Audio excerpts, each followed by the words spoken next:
માન્ય ડીજી સાહેબ અને આઈજી સાહેબની સૂચના મુજબ કાલ જે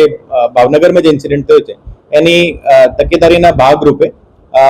જિલ્લાના તમામ આજ સુધી જેની ઉપર જે પ્રોહિબિશન ઓફેન્સીસ દાખલ થયા છે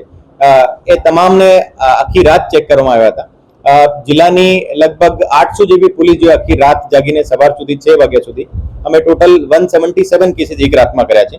और એમાં તમામ પ્રકારની રેડ છે और સાથે સાથે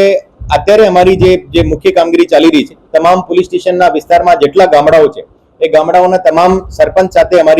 અમારો સંકલન ચાલુ છે और એને સાથે એને તરફમાંથી કોઈ બાતમી મળે યા એને તરફથી કોઈ પણ જગ્યા કોઈ એવી ઇન્ફોર્મેશન છે તો આ ઇન્ફોર્મેશન શેર કરવા માટે અમે પ્રેરિત કરી રહ્યા છીએ. સાથે સાથે એ લોકોને આ સૂચના પણ આપવામાં આવે છે કે કોઈ પણ જગ્યાએ એને પાસે કોઈ પણ મુદ્દામાલ ક્યારેક સંતાડેલો હોય તો આ મુદ્દામાલ ક્યારે યુઝ કરવાનો નહીં અને એની સૂચના પોલીસને આપે और એને આધારે અમે કાર્યવાહી કરશું. એની તકેદારીના ભાગરૂપે